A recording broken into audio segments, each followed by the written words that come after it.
আসসালামু আলাইকুম বন্ধুরা, আমার হাতে আপনারা যে পাখিটি দেখতে পাচ্ছেন, এই পাখিটি বাংলাদেশের প্রায় বিলুপ্ত প্রজাতির একটি পাখিটির নাম ঘড়িয়াল পাখি।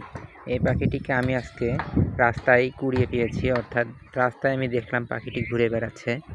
তো আমি মনে মনে ভাবলাম যে রাস্তায় যদি এই অসুস্থ পাখিটি এভাবে পড়ে থাকে তাহলে হয়তো বা কুকুর অথবা বিড়াল খেয়ে ফেলবে। তো আমি ভাবলাম পাখিটিকে বাসায় নিয়ে যাই, নিয়ে যেয়ে সেবা শুশ্রূষা করার পরে যদি সুস্থ হয় তাহলে হয়তো বা আবার এই পাখিটা আকাশে উঠতে পারবে।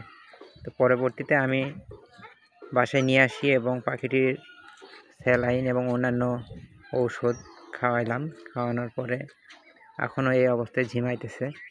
তো চেষ্টা করব পাখিটিকে সর্বোচ্চ সেবা করার এবং সুস্থ করে তোলার। বাকিটা আল্লাহর হাতে।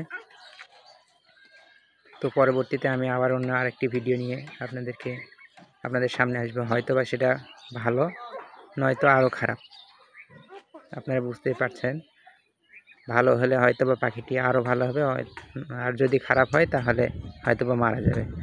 তো আমরা সবাই দোয়া করব পাখিটির জন্য, যেন পাখিটি সহজেই সুস্থভাবে আবার এই আকাশে উঠতে পারে। সবাই ভালো থাকবেন। পরবর্তীতে আপডেট ভিডিও পেতে হলে চ্যানেলটি সাবস্ক্রাইব করে পাশে থাকবেন। আসসালামু আলাইকুম।